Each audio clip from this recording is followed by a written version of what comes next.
بہت سارے بہن بھائی رات کو جس وقت سونے لگتے ہیں تو ان کے اوپر ایک خوف کی کیفیت طاری ہو جاتی ہے، ان کا دماغ سن ہونا شروع ہو جاتا ہے، نیند نہیں آتی، ساری رات وہ سوچتے رہتے ہیں، آنکھیں بری ہوتی ہیں نیند سے لیکن دماغ ان کا چلتا رہتا ہے۔ تو ایسے بہن بھائیوں کے لیے ایک مختصر سا عمل بتاؤں گا، وہ کرنا ہے انشاءاللہ اللہ تعالیٰ کے حکم سے ان کا یہ مسئلہ بالکل صحیح ہو جائے گا۔ عمل کیا کرنا ہے، 3 دفعہ آیت الکرسی پڑھنی ہے، 3 دفعہ سورۃ الاخلاص، 3 دفعہ سورۃ الفلق اور سورۃ الناس، یہ پڑھ کے ہاتھوں پہ پھونکنا ہے اور وہ ہاتھ جو ہے نا وہ سارے جسم پہ ایسے پھیر لینے ہیں۔ اللہ تعالیٰ کے حکم سے ان کا یہ مسئلہ چند دن کے اندر صحیح ہو جائے گا۔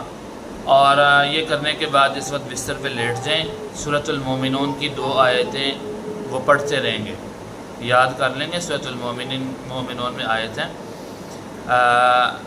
رب اعوذ بک من ہمزات الشیاطین و اعوذ بک رب ان یحضرون، 100 مرتبہ تقریباً پڑھیں گے تو ان کا یہ مسئلہ حل ہو جائے گا۔ اور امید ہے کہ وہ ابھی اس حد تک نہیں پہنچیں گے